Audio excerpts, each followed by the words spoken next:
Bismil Abi Walibni Warohil Kudus Al Ilahul Wahid, demi nama Bapa, Putra dan Rohul Kudus, ketiganya yang esa. Shalom sahabat yang dikasih oleh Tuhan, berjumpa kembali dengan saya di channel ini. Terima kasih buat teman-teman yang selalu setia mendukung perkembangan channel ini dengan cara subscribe, like, komen, dan share. Tuhan memberkati. Sobat Rekasih, kembali kita meluruskan dan juga mengedukasi banyak orang, karena ada banyak polemikus dan para ustadz yang notabene itu harusnya mengurusi Islam dan mengajarkan keislaman, Quran dan hadisnya kepada banyak umat, tapi demi sesuatu yang mungkin mereka anggap itu baik, maka mereka terus nyebrang ke agama orang lain.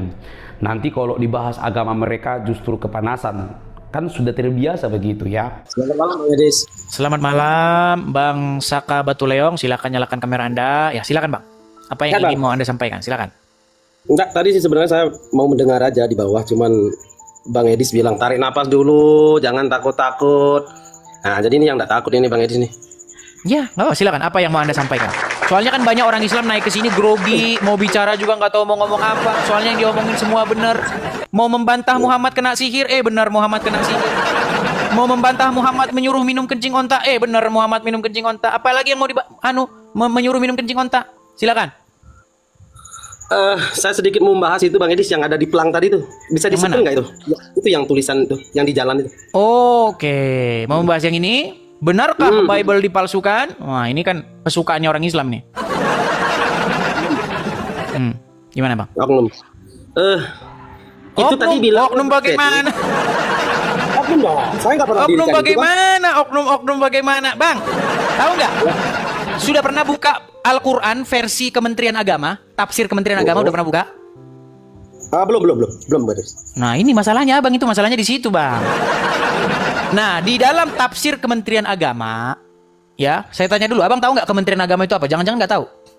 Tahu Bang. Ayo dah. Kementerian Agama itu adalah lembaga pemerintah milik negara yang kita biayai dari hasil kerja payah kita, betul? Betul. Nah, di dalam buku-buku tafsir itu dikutip tuh kitabnya orang Kristen, dikutip Ulangan 18:18, dikutip begini, Yudas Iskariot dan lain sebagainya. Dikutip di situ bahwa sudah dirubah-rubah. Jadi jangan bilang oknum Bang, jangan bilang oknum, aduh berat Abang. Nggak boleh Abang bilang oknum, cuman Abang oknum yang nggak mengakui itu, jangan-jangan Abang oknumnya yang tidak mengakui itu. Bang, tadi saya dengar diskusinya Abang itu sama itu teman. Kalau saudara kita yang Kristen dirikan itu katanya itu di mana ya di sini di Indonesia gitu. Bang, ini Bang ya, ditulis di sini, benarkah Bible dipalsukan? Nih, benarkah Bible dipalsukan? Tanda tanya. Dipajang di jalan raya, ya kan? Lalu tidak ada polisi datang, tidak ada Satpol PP datang. Pokoknya berdiri dengan tegak. Itu namanya adalah acara orang Islam mau bahas Bible. Sekarang saya mau tanya sama Abang nih Bang, saya mau tanya sama Abang. Kalau kira-kira tulisannya begini, benarkah Quran dipalsukan? Terus tanda tanya. Terus pengisi acaranya misalnya taruhlah Edis TV, dipajang di jalan. Kira-kira respon orang Islam gimana Bang? Kalau saya pribadi jangan Abang, respon orang Islam. Oh, kejang. Wow, bukan cuma kejang lagi Bang, berbusa Bang, berbusa. Makanya saya bilang Bang, kita ini ada semacam suatu apa ya saya bilang ya, sesuatu ketidakadilan, begitulah bahasa sederhananya. Ketika orang Islam bahas agama Kristen, namanya dakwah. Ketika dibalik namanya penistaan gitu. Nah, masalahnya begini Bang. Seandainya orang Kristen itu boleh bahas agama Islam, seperti orang Islam boleh bahas agama Kristen, nanti dikhawatirkan Bang, orang Islam tinggal satu, Abang sendirian. Gitu loh. Oke, giliran saya. Silakan. Tadi juga itu teman yang tadi naik itu bertanya, maksudnya Bang Edis begini debat gitu, apa gitu. Lalu Bang Edis menjawab, saya sebenarnya dari 2000 sekian saya sudah diam katanya kan, diam, dan yang pertama yang menghujat keimanannya itu kalau nggak salah seperti lah, ada Zuma, ada ini, lalu Bang Edis itu muncul sebagai katakanlah pahlawan pembelaan keimanan dari saudara kita yang Kristen gitu. Bukan pahlawan Bang, muncul sebagai penjawab begitu, dan bukan menjawab saja tapi saya counter balik begitu. Betul. Nah, jadi setelah kemunculan Bang Edis ini, kenapa orang-orang yang suka menghina itu saya rasa tidak bertanggung jawab gitu. maksudnya? Ya tidak bertanggung jawab. Kenapa tidak datang diskusi, debat dengan Edis gitu seperti Bang Zuma, seperti si Rosid konyol yang mengatakan itu juga. Kenapa tidak ada pertanggungjawaban gitu? Ya itulah Harusnya makanya saya bilang Bang, makanya saya bilang orang Islam ini perlu dicerdaskan, kan gitu. yang perlu dicerdaskan aja Bang. Kalau saya nggak perlu lah, karena saya nggak pernah itu. Iya, masalahnya saya kan menghormati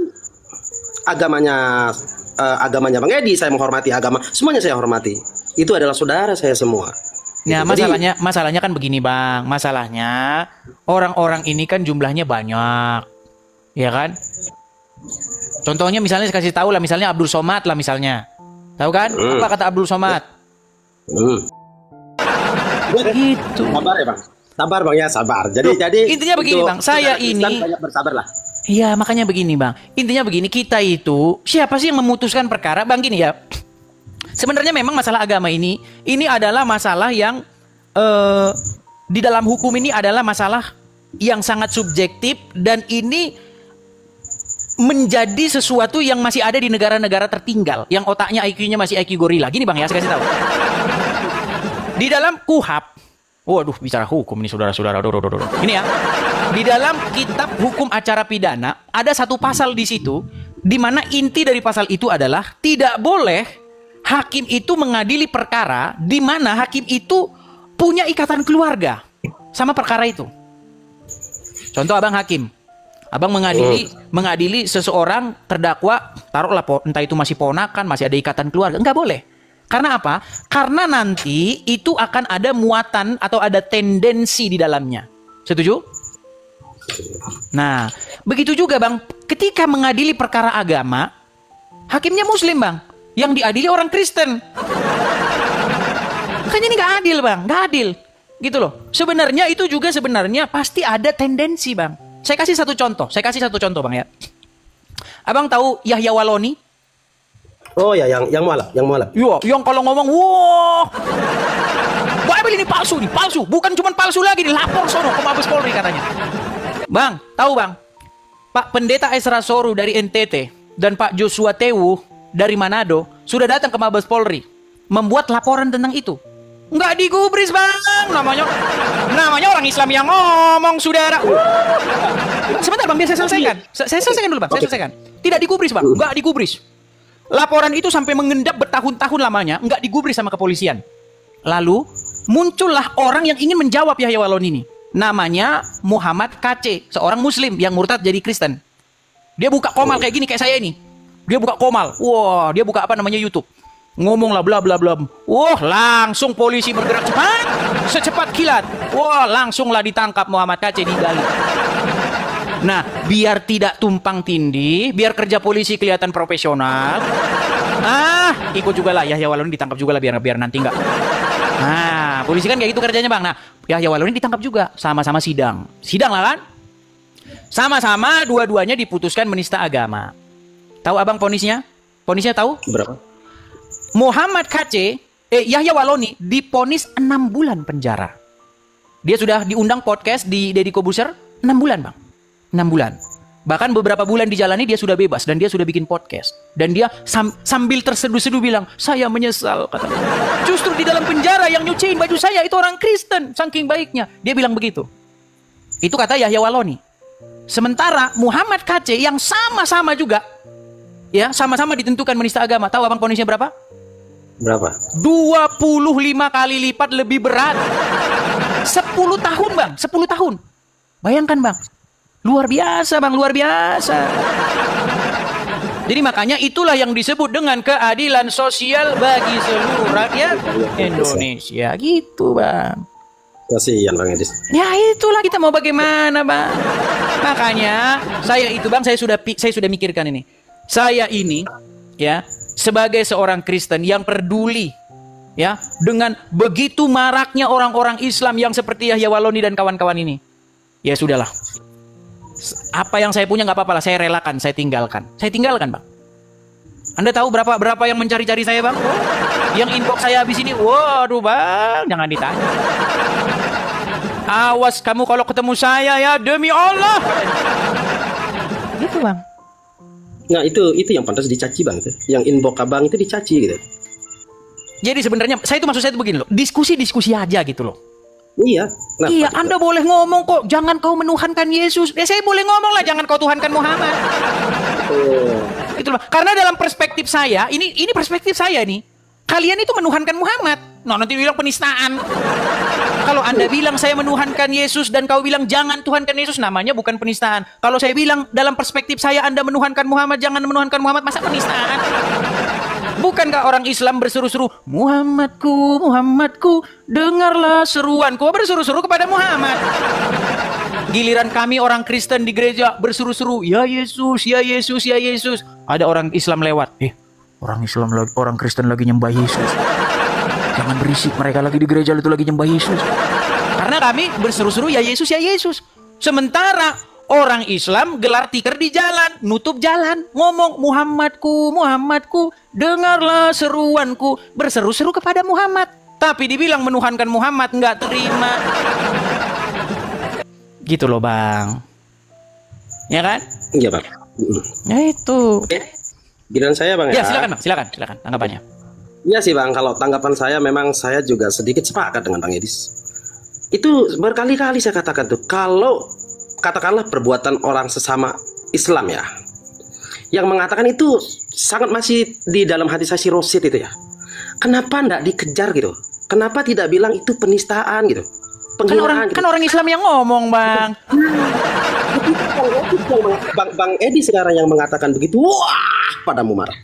Mau diapain Bang Edisnya, heran saya. Ini yang membuat saya heran. Kiai-kiai pada ngorok, yang ngaku-ngaku ulama pada bobo, nggak tahu makan apa, nggak tahu gitu. Nah itu sih, memang sedikit di sini namanya itu kalau orang Islam ini memang kadang-kadang itulah. Tapi anda Muslim sendiri, tapi Anda Muslim loh Bang. Nanti banyak yang inbox Anda. Di mana alamatmu? Halal darah gimana nanti kalau ada yang begitu Bang? Biarin aja, kalau memang halal baginya ya halal juga bagiku dia gitu kan. Biarin aja, nggak peduli saya Bang. Memang ini fakta yang kita lihat di Indonesia Bang. Saya hidup di sebelah barat. Ini ya, apa namanya, konfirmasi dulu. Abang Muslim kan? Alhamdulillah, saya Muslim. Muslim. Abang ini Muslim kok. Gitu Gitu loh. Saya Muslim. Di barat rumah saya Bang, orang Hindu. Di depan saya orang Kristen. Saya hidup gitu. Saya hidup aman. Damai, Harusnya kayak indah. begitu Bang. Harusnya begitu kalau orang Islam berhenti ngomongin agama Kristen. Gitu. Sebenarnya bacot-bacot yang menghina agama orang lain ini sebenarnya, mohon maaf Bang ya, tapi saya nggak tahu lah siapa yang duluan gitu.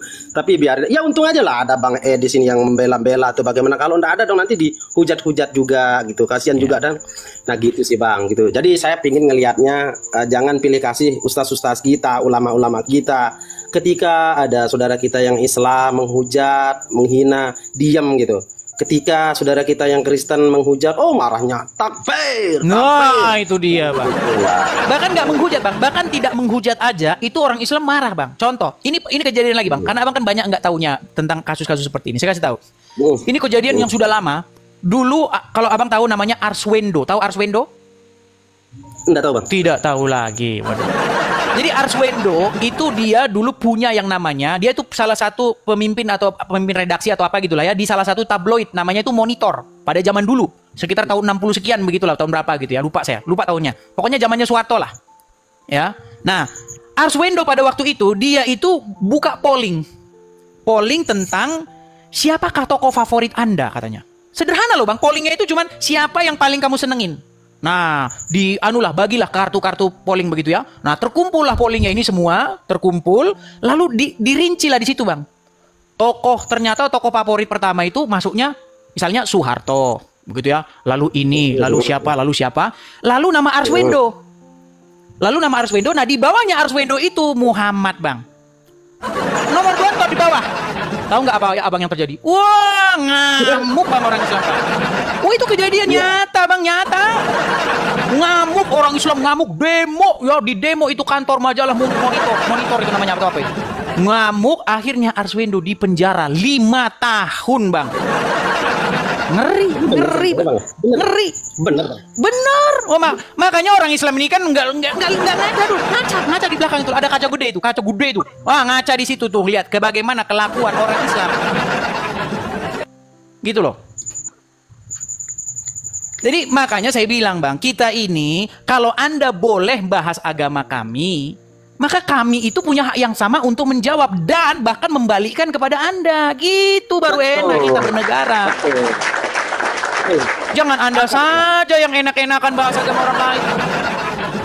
Dikawal-kawal oleh polisi segala, disediakan fasilitas, dikasih stadionnya dan lain sebagainya, Bang. Ini apa namanya ya? Sudah terjadi terus-menerus dan terus-menerus, teman-teman. Kita harus bersuara. Nah, kalau teman-teman kan tidak berani bersuara, kan banyak teman-teman tidak berani bersuara karena teman-teman kan takut, ya kan? Nah, saya ini memang karena saya sudah meninggalkan apa yang saya punya, saya ngapain lagi takut-takut kan? Jadi saya harus apa namanya? Saya suarakan seperti itu, Bang. Gitu, Bang. Iya, jadi itulah Bang. Jadi sebenarnya bagi ini kasih contoh nih, Bang. Agama, gitu. Ya, ini saya kasih contoh nih. Ini bagaimana ini bagaimana ketika orang Islam ya membahas agama orang Kristen nih. Yang di atas nih, gambar atas nih. Waktu bahas Kristen, nah disambut wapres. Nah, kalau nyenggol Islam dikit, wah cium tangan wapres. Cium tangan mantan wapres. Nah, itulah faktanya, Pak. Ya kan? Ini waktu Zakir Naik datang ke Indonesia 2017, ya, di mana Anda bisa lihat cek ya bagaimana ceramah-ceramahnya ya. Dia datangi antar kampus ke kampus ya kan, dia di Bekasi di mana keliling Indonesia dia ya. Nah, ini Pak Gilbert ya, Pak Gilbert Lumendong. Pendeta senior, seluruh Indonesia kenal lah, orang Kristen pasti tahu, ya kan? Cium tangan, Bang, cium tangan. Itulah, Bang. Kalau nggak cium tangan penistaan agama, Bang. Gitu. Itulah, Bang ya. Jadi intinya saya mau sampaikan itu. Nanti hati-hati aja Bang Edis, nanti malah kena delete nanti. Penistaan agama lagi. Loh, saya malah bilang, Bang, kalau ada yang saya katakan merupakan fitnah, saya sangat menunggu laporan Anda di Mabes Polri. Saya tunggu. Saya yang bilang bahwa orang Islam bebas ngomong agama Kristen. Contohnya apa? Contohnya Zakir Naik. Di situ ada organisasi Islam, ada MUI, ada Wapres yang sebagai ketua Dewan Masjid. Ada kepolisian negara Republik Indonesia itu hadir di situ. Mabes Polri, kepolisian negara Republik Indonesia hadir di tengah-tengah orang yang membahas agama orang lain. Gitu loh, Bang. Ada seorang ulama namanya Jakar Turun bahas agama orang lain, ya kan? Di dalam Bible ini Yesus tidak disalibkan. Menurut Bible ini saya akan membuktikan bahwasanya Yesus orang Muslim. Wah, orang Islamnya langsung teriak, Allah. Ada videonya, ada saya. Siap saya bawakan videonya. Itu pas Zakir Naik di Indonesia, Bang Edisnya di mana? Di Indonesia. Nonton kan disiarkan di YouTube, Bang. Enggak, maksudnya ya benar. Maksudnya kenapa nggak di situ gitu? Masalahnya begini, Bang. Masalahnya begini. Saya tidak level menghadapi Jakar Turun. Karena Jakar Turun kalau ngomong bahasa Inggris kepala saya pusing, Bang. Iya, soalnya dia ngomong bahasa Inggrisnya ngomongnya aja. Pusing kepala saya dia ngomongnya, Bang. Saya nggak ngerti dia ngomong apa, gitu loh. Gitu, Bang. Seandainya dia bahasa Inggrisnya lurus, mungkin saya akan menghadapi dia gitu. Masalahnya dia bahasa Inggrisnya macam ular yang kejepit pintu dapur gitu, Bang. Bang, ya. Jadi kita Bhinneka Tunggal Ika aja, Bang. Tapi boleh nggak, Bang, ini saya bertanya tentang keimanannya, keagamaan kita, agama. Silakan. Ya. Silakan, Bang. Silakan. Abang Edis percaya kan kalau Yesus itu Tuhan kan? Ya. Sebagaimana Anda percaya bahwa sesungguhnya Muhammad itu adalah Tuhan Anda. Kalau Yesus itu Tuhan, Bang, yang disalib itu beneran, Bang? Benar ya, Bang? Ini benar, saya bertanya dari hati, Bang, bukan semata-mata menghujah atau bagaimana. Ini tulus gitu. Saya ingin tahu gitu. Ya, jadi kenapa yang disalib itu kan Yesus, Bang ya? Yesus, Bang ya? Kenapa Tuhan bisa disalib? Kan sakit, maksudnya. Sakit itu. Yang nggak bisa disalib itu batu, Bang. Batu, terus yang nggak ada hayalan. Nah, itu nggak bisa disalibkan, Bang. Tapi kalau roh Tuhan atau Tuhan, itu bisa disalibkan. Bahkan diracun bisa. Contohnya adalah Muhammad. Iya.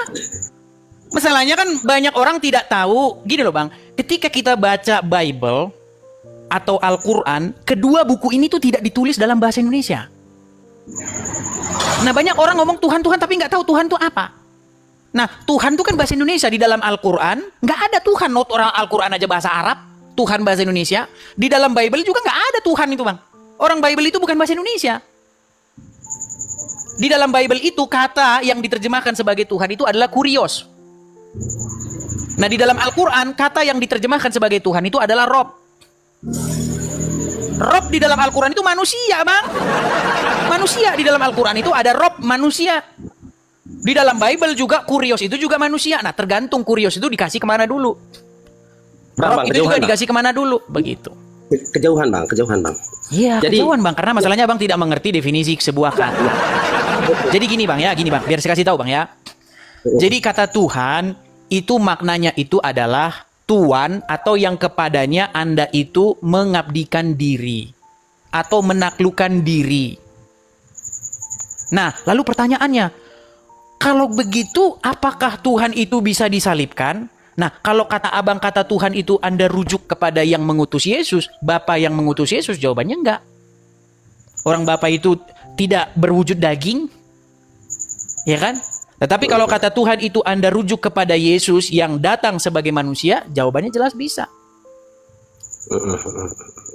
Nah, sementara di dalam agama Anda, Muhammad itu juga adalah Rob, adalah Tuan atau Tuhan yang kepadanya Anda menaklukkan diri, mengikuti apa yang dikatakan dia. Nah, dia meninggal di racun, bang. Gimana? Makanya justru pertanyaan saya kepada Anda, bagaimana mungkin Tuhan Anda meninggal di racun? Nah, gitu kan. Rob Anda meninggal di racun. Gitu loh, bang. Pasti abang bingung nih, ini orang ngomong apa? Bingung nggak, bang? Saya nggak bingung, sedikit pun saya nggak bingung, bang. Tapi saya tidak mau berdebat terlalu panjang, bang. Ya, jadi maksudnya saya gini, bang. Banyak orang mengira. Bentar, Oh, sedikit. Silakan. Saya mau menggali aja, bang.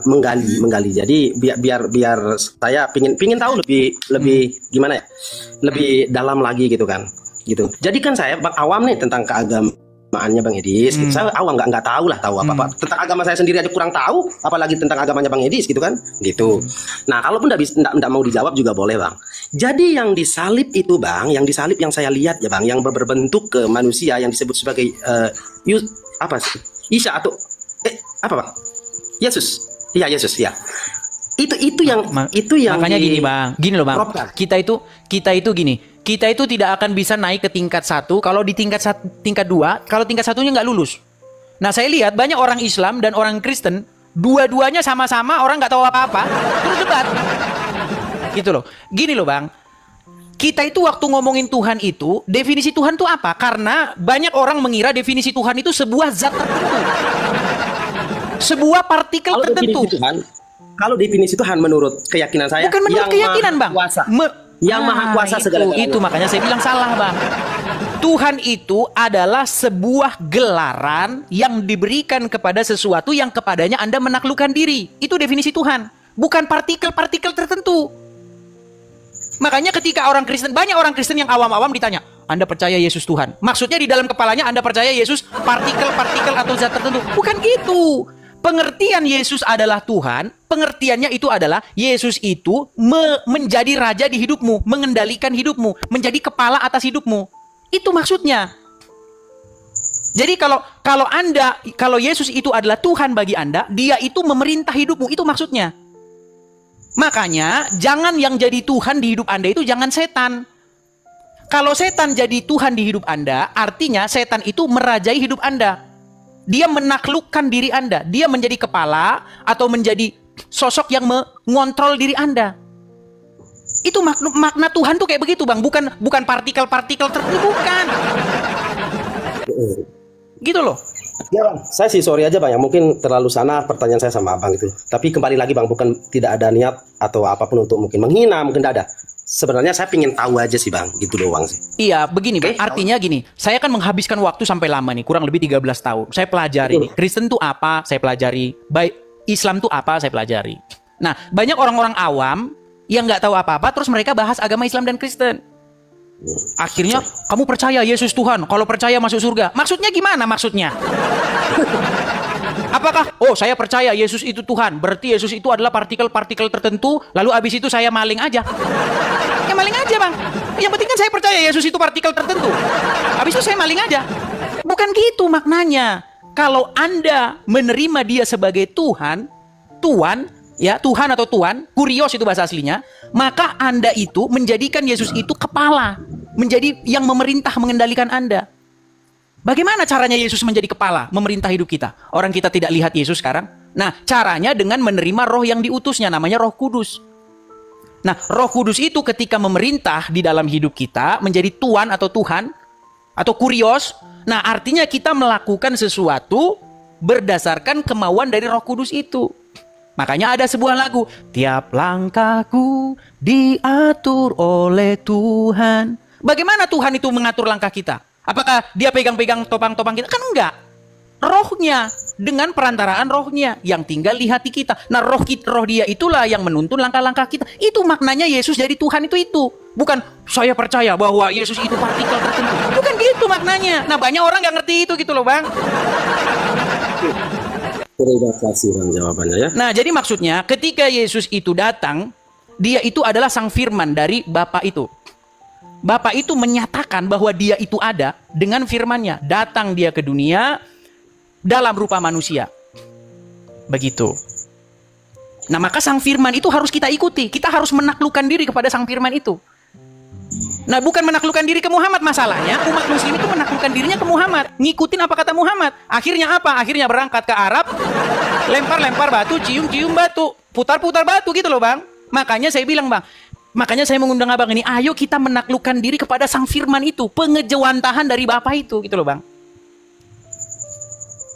Pengejawantahan dari dia. Makanya Yesus berkata, barang siapa yang melihat aku, ia telah melihat dia yang mengutus aku. Begitu, Bang. Makanya Yesus menjadi, ketika Yesus taat sampai mati, justru itu kemenangannya. Di mata orang-orang yang memusuhi Yesus itu kekalahan, tapi di mata Bapa itu kemenangan dia. Kemenangan Yesus itu adalah ketaatannya sampai mati kepada Bapa. Kepada Bapak. Iya, ketaatan Yesus sampai mati itulah kemenangan Yesus. Nah, orang kita Kristen, saya Kristen, orang-orang Kristen itu seperti itu. Kalau kita taat sampai mati kepada sang firman itu, di situ kemenangan kita. Maka kita akan diberikan hidup yang kekal. Seperti itu. Seperti Yesus bangkit masuk kepada hidup yang kekal, seperti itu juga kami akan masuk kepada hidup yang kekal ketika kami taat sampai mati kepada sang firman itu, kepada Bapa. Gitu, Bang. Stop sampai di situ, Bang. Sang firman itu siapa, Bang? Yesus. Yang dimaksud dengan sang firman Yesus. yang menjadi manusia itu adalah Yesus. Seperti itu. Nah, jadi kami itu harus taat sampai mati. Sebagaimana Yesus juga taat kepada Bapa sampai mati. Taat sampai mati. Nah, sekarang begini. Di dalam Kristen, kebangkitan itu adalah sebuah realita. Bukan omong kosong, karena Yesus sendiri bangkit. Dan itu disaksikan oleh murid-muridnya. Makanya inti daripada kekristenan itu adalah kebangkitan Yesus itu. Nah, ketika Yesus bangkit, ya kan, dia bilang kepada murid-muridnya, kamu semua ini saksi dari semua ini. Kamu udah lihat kan? Udah lihat raba, daging dan bangkit. Nah, ketika murid-murid tahu, diutuslah oleh Yesus. Kamu semuanya adalah saksi. Saksiku, mulai dari Yerusalem, Samaria, sampai ke ujung-ujung bumi. Makanya, Bang, kebangkitan itu hanya ada dalam Kristen. Di Islam belum ada kebangkitan, Bang. Sampai hari ini yang diikutin orang Islam masih ada di dalam kubur. Di kuburan Muhammad, dan kalian berseru-seru kepadanya, Muhammadku, Muhammadku, dengarlah seruanku. Kalian berseru-seru kepada Muhammad yang ada dalam kubur, sementara kami berseru-seru kepada Yesus. Yesus hidup, Bang. Gitu loh. Makanya di dalam kekristenan ada hidup, ada kebangkitan. Nah, di dalam agama Abang ada gelap gulita. Silakan saya lanjut, Bang. Silakan lanjut. Jadi tadi Muhammad di dalam kubur, ya, benar dikubur. Terus itu yang disalibkan Yesus, Bang. Kembali saya disalib, Bang. Nah, yang disalibkan Yesus. Itu Yesus sekarang di mana, Bang? Menurut apa yang tertulis dalam Bible, di dalam Kisah Para Rasul pasal yang pertama, Yesus naik ke surga. Malaikat yang berkata kepada orang yang menyaksikan Yesus naik ke surga itu bilang gini, hai orang-orang Galilea, mengapa kamu melihat ke langit? Yesus ini yang terangkat ke surga akan datang kembali dengan cara yang sama seperti kamu melihat dia naik ke surga. Jadi Yesus naik ke surga. Dan dia akan datang kembali nanti untuk kali yang kedua. Seperti itu. Iya. Berarti Yesus nggak dikubur, Bang? Nggak dikubur. Dimakamkan, tapi makamnya itu tidak dimasukin dalam tanah. Kalau kita kan mati ditanam. Ya kan? Waktu orang-orang Yahudi, mereka itu tidak ditanam dalam tanah, tapi dimasukkan dalam goa. Nah, Yesus dikuburkan 3 hari, tapi bukan ditanam, tapi dimasukkan saja dalam goa seperti itu, dibalsem. Karena mereka, kalau ada orang-orang besar, mereka itu memumikan orang. Karena mereka ini dulu orang Mesir. Orang-orang Yahudi dulunya masa lalu mereka itu di Mesir, dan mereka tercampur oleh budaya Mesir itu. Ketika ada orang-orang penting, mereka dimumikan. Jadi Yesus itu juga dimumi. Tapi pada hari yang ketiga dia bangkit. Oh, pada hari ketiga ya bangkit. Iya, pada hari yang ketiga dia bangkit. Katanya di surga tapi dikubur, tapi 3 hari bangkit gitu. Ya udah. Ya, jadi begini, ketika Yesus disalibkan, kemudian wafat, kemudian mayatnya dimakamkan di sebuah kubur, tapi kuburnya itu bukan ditanam pakai tanah, tapi dimasukkan saja ke dalam gua begitu. Lalu pada hari yang ketiga dia bangkit. Dan banyak di antara murid-muridnya tidak percaya. Dan mereka mendapati kubur itu kosong, tapi Yesus menampakkan diri kepada 500 orang lebih. Seperti itu. Ya, jadi terima kasih Bang Edis. Jadi saudara-saudara saya yang Kristen bukan berarti ada maksud begitu. Memang saya benar-benar tidak tahu gitu. Jadi saya mempertanyakan gitu. Jadi bukan mau maksud tujuannya mau debat atau bagaimana. Jadi banyak gini Bang, yang saya ingatkan itu hanya begini, orang-orang awam tuh begini. Apakah Allah itu Tuhan? Nah, di benaknya orang-orang itu, di pikiran dia itu Allah itu adalah zat partikel-partikel tertentu. Artinya, makna dari Allah itu Tuhan adalah Allah partikel-partikel tertentu yang tidak berwujud, tidak disamakan oleh apapun kan gitu. Lalu kalau paham begitu masuk surga. Sebenarnya esensinya bukan itu juga kok Bang dalam Islam Bang. Apa sih esensi dari Allah itu adalah Tuhan Anda? Esensinya adalah Anda itu menaklukkan diri kepada Dia. Itu esensinya Bang. Betul, sepakat. Iya, betul. cuman banyak orang Islam yang Allah adalah Tuhan, berarti di kepalanya Allah itu adalah partikel atau zat tertentu yang tidak berwujud, tidak beranak, tidak diperanakan, tidak disamakan dengan apapun. Nah, kalau udah paham begitu, maka lanjut korupsi, masuk surga. Ya bukan gitu juga lah. Esensi dari sesuatu sebagai Tuhan Anda itu artinya Anda menaklukkan diri kepadanya, gitu loh. Gitu. Ya mudah-mudahan Abang ngerti lah. Kalau nggak ngerti juga ya saya nanti guling-guling pasir. Gitu. Ya udah Bang, terima kasih Bang. Oke, sama-sama Bang. Sama-sama ya. Oke, sampai ketemu lagi Bang ya. Kita kasih muslim yang lain Bang ya. Siap, Bang. Oke, ya begitu ya teman-teman ya. Jadi itu teman-teman. Jadi kalau ada orang Kristen bertanya, orang Islam bertanya, Bapa Tuhan, Yesus Tuhan, Roh Kudus Tuhan, itu maknanya seperti itu teman-teman. Jadi kalau Yesus adalah Tuhan bagi kamu, maka Dia memerintah hidup kita. Seperti itu. Nah, ketika Yesus adalah Tuhan yang memerintah hidup kita, apakah Yesus itu Tuhan lain? Nah, itu pertanyaannya. Maka nanti akan digabungkan ke 10 hukum utama itu. Jangan ada padamu ilah lain, Allah lain, atau Tuhan lain. Jangan ada padamu Allah lain. Nah, menjadi pertanyaan sekarang, kalau begitu Yesus Tuhan lain? Ah, bukan. Yesus bukan Tuhan lain. Tetapi Yesus itu adalah Tuhan yang daripada Bapa di sorga. Pengejawantahan daripada Bapa di sorga. Bahkan mustahil bagi kita menjadikan Bapa di sorga sebagai Tuhan kalau tidak menjadikan Yesus sebagai Tuhan. Mustahil kita menjadikan Yesus sebagai Tuhan kalau tidak menjadikan Roh Kudus sebagai Tuhan. Gitu loh. Ya, jadi makanya kita mengenal yang istilah kita itu Tritunggal Maha Kudus, Bapa, Anak, dan Roh Kudus. Seperti itu, ya. Sederhana aja kok konsepnya ya. Seperti itu teman-teman, ya. Oke, kita lanjutkan lagi, kita kasih naik lagi, kita lihat yang muslim-muslim, ada siapa di sini? Bustomi Ahmad. Iya, Bustomi Ahmad, silahkan nyalakan kamera Anda. Bustomi Ahmad, tapi kok gambarnya merpati nih? Silakan Bang Bustomi Ahmad. Ya, Bang Adi, selamat malam. Selamat malam, Bang Bustomi Ahmad. Muslim, Bang? Ya, Muslim, Bang. Ya, silakan Bang. Apa yang ingin mau Anda sampaikan? Silakan. Ya, saya dengar tadi kayaknya Bang Edis ini apa namanya? Curhat tentang keadilan. Ya, bagaimana itu, Bang? Bagaimana gimana? Ya, kan memang fakta dan kenyataannya seperti itu. Kalau orang Islam bahasa agama Kristen namanya adalah dakwah. Tapi kalau kami menjawab orang Islam namanya penistaan. Ya kan? Oh iya, betul. Sebetulnya kalau Al-Quran sendiri itu tidak memperbolehkan, Bang. Kalau di Al-Quran itu bunyinya gini, Bang. Janganlah kalian itu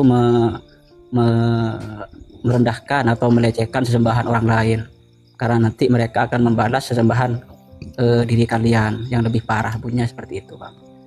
Masalahnya ya, saya nggak melecehkan, Bang.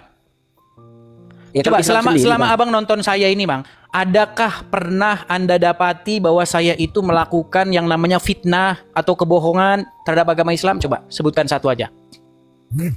Maksudnya gini, Bang Edis.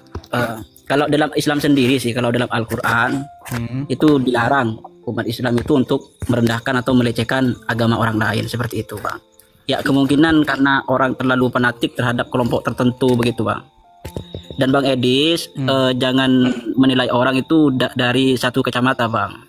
Yang saya tahu itu kalau di beberapa negara ada istilah Islamofobia ya kalau tidak salah. Ya di situ juga ada pemerasan untuk orang-orang Islam bang. Bahkan beberapa negara itu ada yang membunuh, tapi saya tidak bisa sebutkan namanya bang. Kalau kita lihat kalau di Swedia itu pernah membakar Al-Quran, di India itu dilarang orang-orang itu memakai kerudung, dan banyak pemerasan di negara-negara. Ya, tapi masalahnya gini bang, kita kan lihat negara kita dulu nih, kita ngapain ngurusin negara orang kan? Artinya seolah-olah Anda membenarkan kelakuan orang Islam yang di Indonesia. Karena orang Kristen diperlakukan tidak adil di negara lain tuh. Kok malah pelampiasannya kepada orang Kristen di Indonesia? Nggak boleh gitu pola pikirnya bang, diganti dulu metode berpikirnya. Metode berpikirnya begini. Kita ini kan ngurusin negara kita, betul? Ya betul. Nah, kalau memang mau seperti itu, ya kan? Oke, stop, berhenti. Orang Islam berhenti bahas agama Kristen. Berhenti begitu. Wah, enak sekali, Bang. Merdeka. Ya, dengan itu, Bang, karena di Al-Qur'an sendiri itu banyak dalil Bang tentang untuk larangan merendahkan agama-agama orang lain itu sangat tegas di Al-Qur'an, banyak sekali, Bang. Ya, yang saya katakan tadi itu kan mungkin karena mereka itu fanatik terhadap kelompok tertentu sehingga mereka itu tidak mau menafikan yang lain seperti itu bang, menganggap agama yang lain itu sesat begitu bang ya. Padahal yang saya tahu itu bang, tapi jangan salah loh bang, jangan salah. Di dalam agama Islam, di dalam hadis Muhammad itu pernah berkata, aku diperintahkan untuk memerangi manusia. Sampai mereka mengucapkan itu syahadat. Jikalau mereka mengucapkan itu baru terpeliharalah harta dan darah mereka. Gimana itu bang? Agak turunkan sedikit bang HP-nya bang. Diturunkan sedikit. Gimana bang? Ya kalau Anda bilang begitu, bagaimana dengan perkataan Muhammad yang mengatakan aku diperintahkan untuk memerangi manusia, sampai mereka mengucapkan itu tadi. Di surah berapa itu bang? Hadis apa? Hadis, itu di hadis. Itu hadisnya perlu ditahrij ulang bang. Saya sendiri bang. Coba abang ada HP kan di situ? Ada HP? Iya ada. Oke, coba klik di situ. Aku diperintahkan untuk memerangi manusia. Hadis, udah gitu aja. Nanti langsung muncul tuh hadisnya. Hadis seperti itu ya bang. Siapa perawinya? Ketik aja. Aku diperintahkan untuk memerangi manusia, baru hadis. Udah gitu aja coba. Nanti langsung muncul itu. Begini bang. Ya, diketik dulu lah bang. Diketik dulu. Nah, ketakutan kan? Gimana? Yang dalam Islam itu ada dua hukum yang sangat menjadi patokan umat Islam bang. Yang pertama Al-Quran bang, yang kedua hadis. Apabila hadis ini bertentangan dengan Al-Quran, maka hadis itu tertolak bang. Itu sudah jelas. Tapi itu tidak bertentangan dengan Al-Quran bang. Bah, kata siapa bang kalau disuruh bunuh bang? Coba di dalam surat At-Taubah 29, coba bang bacakan. Saya buka aja sendiri bang. Masalahnya nanti saya yang buka abang nggak percaya. Saya percaya bang.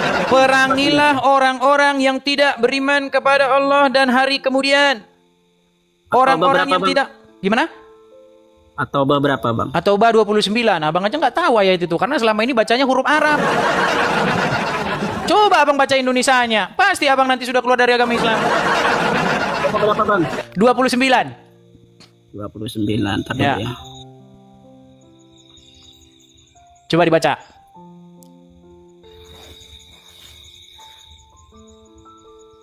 Wahai orang-orang yang beriman. At-Taubah 29 loh.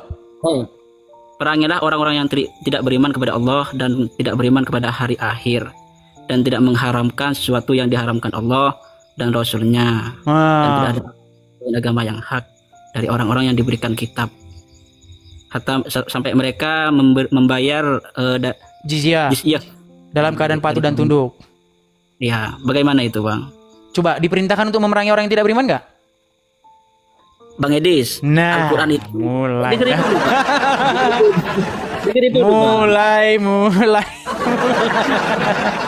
begini bang Edis. Iya, dalam kaidah menafsirkan Al-Quran itu bang, ada yang disebut dengan Al-Quran bil Quran bang. Kalau di surat At-Taubah ini memerintahkan membunuh orang-orang yang tidak beriman, maka di ayat yang lain dilarang kita untuk melecehkan atau merendahkan agama orang lain. Merendahkan orang lain, Bang. Kan dimarahin kan, Bang. Disiarkan. Waduh, teman-teman. Berat ini sudah.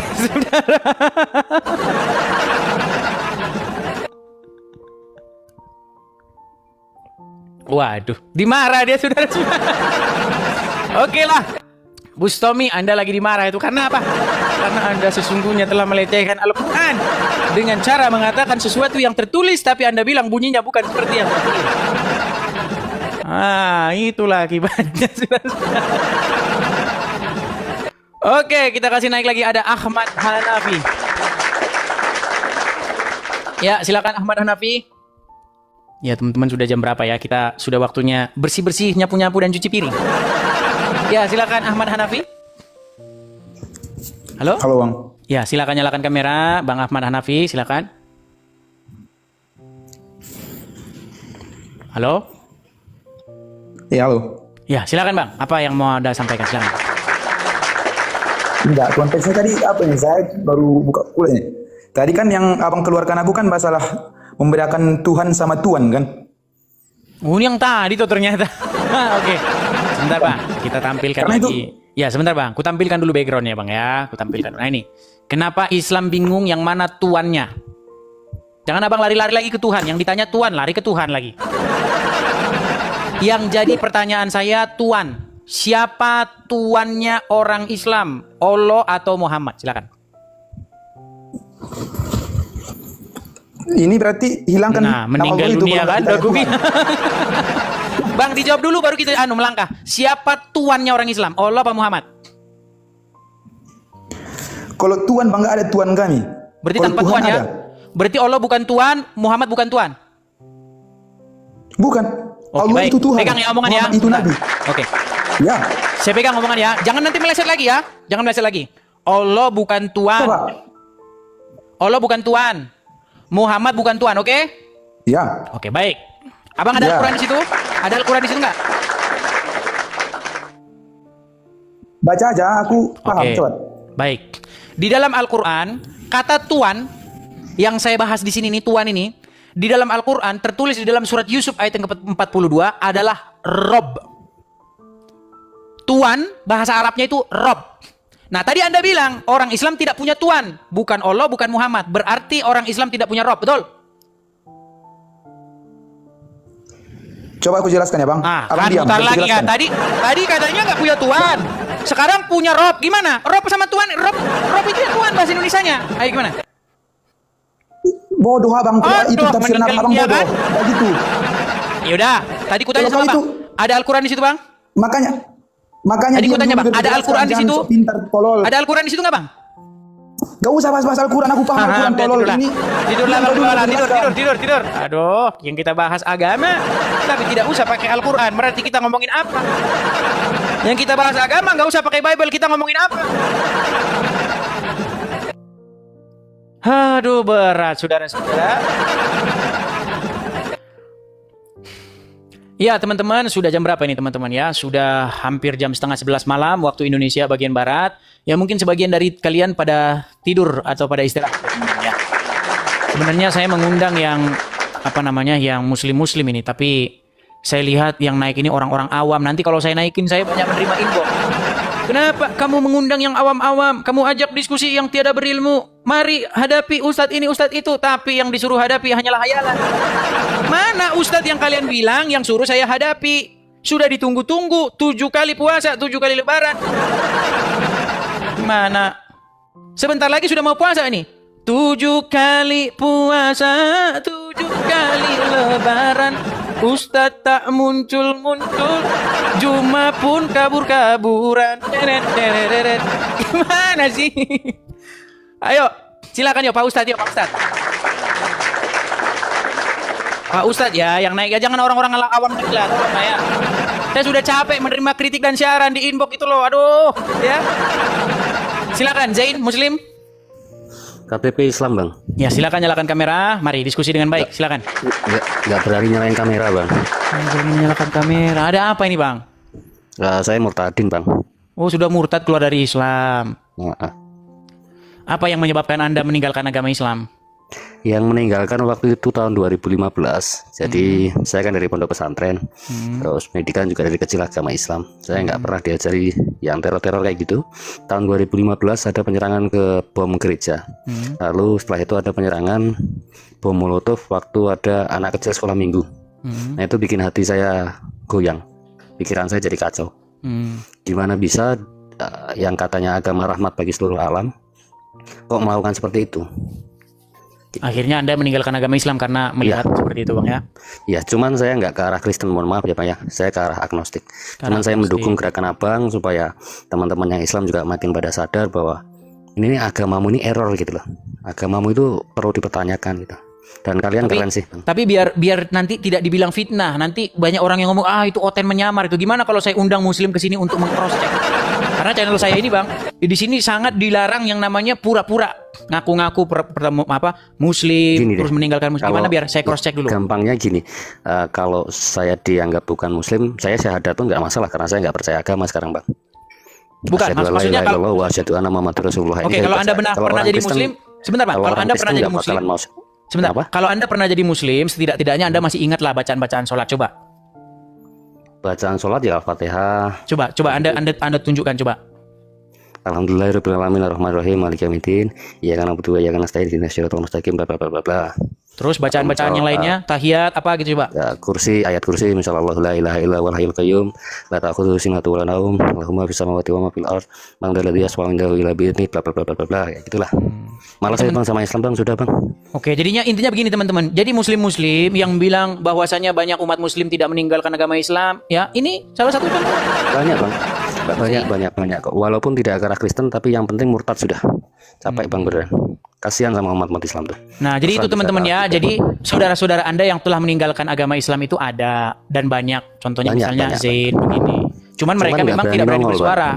Ya, tidak berani termasuk saya ini bersuara. nggak berani on cam, Saya maklumi Bang. Nanti saya digeruduk rumah saya. Anda nanti didatangi ormas. Oke Bang ya, kita kasih kesempatan kepada Terima kasih ya Bang ya. Terima kasih Sama-sama Bang. Bang. Selamat berjuang Bang. Terima kasih. Ya, itulah teman-teman ya. Itu teman-teman. Jadi teman-teman, intinya karena memang ada sebuah tekanan begitu ya. Ada sebuah persekusi begitu ya, sehingga banyak orang-orang yang tidak bersuara begitu. Soalnya kalau bersuara dikit nanti langsung didatang. Contohnya seperti siapa itu? Seperti siapa itu yang perempuan yang konon katanya hafiz Quran itu, hafizoh itu, sampai didatangi dites bacaan Qurannya. Waktu saya nonton, Quran itu dilomba-lombain baca begitu ya.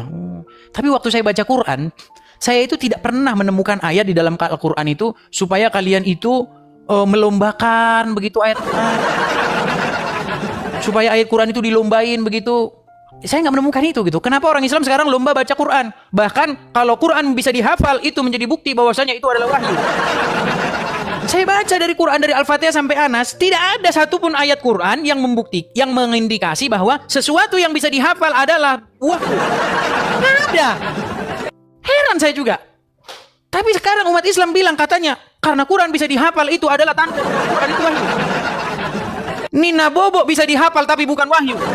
Nina Bobo, oh Nina Bobo, kalau tidak bobo digigit nyamuk. Itu ribuan orang yang hafal, lebih banyak orang yang hafal itu, tapi kok bukan wahyu. Gitu loh. Makanya ketika saya ngomong dengan orang-orang Islam-Islam yang awam-awam ini, memang yang dia omongin itu adalah omongan-omongan ngelantur yang nggak ada di Quran. Quran bilang disuruh beriman kepada kitab-kitab sebelumnya, disuruh beriman kepada kitab-kitab yang sebelum kamu, Taurat, Injil. Muslim datang ke sini katanya suruh beriman kepada hadis Bukhari, Sahih Muslim, kitab fikih, kitab kuning, yang semuanya kitab-kitab sesudah Al-Quran. Saya jadi bingung ini yang mana yang benar, apa saya baca Qurannya sambil ngobrol sehingga yang disuruh beriman ke sebelumnya malah salah saya baca, seharusnya kitab sesudahnya. Tapi saya periksa lagi. Memang benar kok disuruh beriman kita kepada yang sebelum Quran. Tapi kata Muslim disuruh beriman kepada Sahih Bukhari yang sesudah Al-Quran. Aduh, saya pusing saya ini, makanya pusing. Ketombean saya lama-lama, saudara-saudara. Siapakah di sini sesungguhnya yang membaca Quran sambil koprol? Apakah saya atau kalian ini? Begitu loh. Ya, silakan Kacong Fikri. Silakan Kacong. Baik teman-teman yang dikasih oleh Tuhan, bagaimana respon teman-teman ketika mendengarkan argumentasi, reaction daripada seorang murtadin tersebut? Berikan tanggapan teman-teman di kolom komentar. Semoga kita sama-sama cerdas. Tujuan saya ketika mengupload video ini supaya kita berbenah untuk mengajarkan agama kita kepada orang-orang lain, kepada rekan-rekan kita, kepada umat kita, kepada orang-orang yang mungkin bertanya tentang keyakinan kita. Sobat terkasih, bahwa saya harus mengulang kembali bahwa orang memutuskan untuk percaya kepada keyakinan tertentu adalah keputusannya dan itu dijaga oleh undang-undang. Saat engkau berpindah, maka saat itulah engkau membahas imanmu yang sudah kamu anut. Ya, teman-teman, seperti yang disampaikan oleh murtadin tersebut, dia hanya ingin meluruskan apa yang disampaikan oleh ustadz yang dia sebutkan itu. Supaya ketika engkau berdiri di dalam imanmu, maka imanmu itulah yang kamu ajarkan, tidak perlu mencaplok sana sini. Bahkan kita tahu ada ustadz-ustadz yang notabene masih ngutip-ngutip, dan baru saya bahas itu kemarin, ngutip-ngutip dari Alkitab untuk memvalidasi keyakinannya, dan itu justru tidak dibenarkan. Teman-teman, bicara soal kisah-kisah di dalam Alkitab memang agak ada mirip dengan di Al-Quran, tapi kita harus berdiri pada patokan siapa yang lebih dulu. Di dalam Alkitab, semua agama atau semua orang pasti ngeklaim bahwa agamanya itu paling sempurna. Tidak ada orang menganggap bahwa dirinya agamanya yang dianutnya tidak sempurna. Termasuk agama-agama lain. Bukan hanya Islam yang menganggap dirinya agama penyempurna, tapi bagi penganut agama yang dianutnya pasti paling sempurna. Semua orang bisa mengatakan demikian, tetapi pembahasan saya bukan di situ. Pembahasan saya adalah bagaimana bagaimana kita menganut agama tanpa mendiskreditkan keyakinan orang lain bahwa hanya kita yang paling sempurna. Apalagi kalau sempat berkata, oh kami adalah agama penyempurna. Lalu untuk membuktikan itu, maka kita akan lihat kisah-kisah yang dibahas di dalamnya. Maksudnya seperti apa? Misalnya kisah Adam dan Hawa, kisah Nabi Nuh, kisah Abraham, kisah Musa, kisah Daud, dan lain sebagainya. Maka kalau kita bicara tentang tokoh-tokoh ini yang pernah terjadi secara langsung, maka kita harus merujuk kepada yang terdahulu, yaitu pasti ke dalam kitab Taurat. Taurat yang menjelaskan itu secara detail, Taurat yang menjelaskan itu secara baik. Maka kalau mau mengetahui sepak terjang atau tokoh-tokoh itu, kisah-kisah itu, maka kita harus kembali kepada Taurat. Nah, Taurat itu, kitab perjanjian lama itu dipercayai oleh orang Yahudi dan juga orang Kristen. Ya, orang Kristen, Yahudi dan Kristen itu mempercayai kedua kitab itu. Taurat di dalamnya ada kitab nabi-nabi perjanjian lama, dan juga Zabur, ya. Itu lengkap, dan itu semua sama dengan apa yang dipegang oleh orang Kristen. Ada perjanjian lama dan ada perjanjian baru. Dan orang-orang yang mempercayai perjanjian baru bukan hanya orang Kristen, tapi juga orang Yahudi yang sudah percaya kepada Yesus. Dan pada zaman Yesus sudah ada murid-murid dan orang-orang yang percaya kepada Yesus, lalu dituliskan kisahnya menjadi perjanjian baru. Kisah Yesus itu ditulis oleh para saksi mata. Nah, bagaimana kalau ada orang-orang tertentu yang meyakini membuat kisah yang berbeda, begitu ya, agama-agama setelah itu? Nah, ini justru menjadi bahan pertanyaan. Ya, ada yang sudah komplit, tapi ada agama sesudahnya justru berbeda ceritanya. Nah, teman-teman dapat menyimpulkannya. Nah, disitulah kehadiran murtadin ini untuk meluruskan cara pandang itu. Di sini paham teman-teman? Oke, jadi tujuan kita adalah berdiri dalam keyakinanmu. Kalau mau mengetahui sebuah kisah yang benar-benar terjadi, maka ikutilah yang terdahulu. Pasti itu lebih tepat. Teman-teman tidak perlu kepanasan. Kiranya kasih Kristus mencerdaskan kita dan menyadarkan kita untuk menerima Yesus sebagai Tuhan dan Juru Selamat kita. Sampai ketemu di video selanjutnya teman-teman. Jangan lupa untuk mendukung dengan cara subscribe, like, komen, dan share. Salam waras, Tuhan memberkati kita.